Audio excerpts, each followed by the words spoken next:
माजी मुख्यमंत्री त्यासाठी देखील मी शुभेच्छा देतो। राज्याचे माजी मुख्यमंत्री आणि या सदनाचे सदस्य उद्धव ठाकरे साहेब हे आज विधान परिषदेचा निरोप घेत आहेत। त्यांना निरोगी दीर्घायुष्य लाभो अशा मनापासून शुभेच्छा देतो।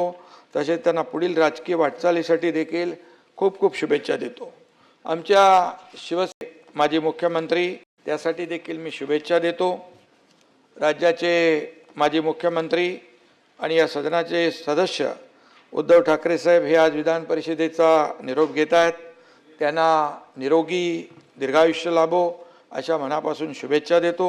तसेच त्यांना पुढील राजकीय वाटचालीसाठी देखील खूप खूप शुभेच्छा देतो। आमच्या शिवसेने माजी मुख्यमंत्री त्यासाठी देखील मी शुभेच्छा देतो। राज्याचे माजी मुख्यमंत्री आणि या सदनाचे सदस्य उद्धव ठाकरे साहेब हे आज विधान परिषदेचा निरोप घेत आहेत। त्यांना निरोगी दीर्घायुष्य लाभो अशा मनापासून शुभेच्छा देतो। तसेच त्यांना पुढील राजकीय वाटचालीसाठी देखील खूप खूप शुभेच्छा देतो। आमच्या शिवसेने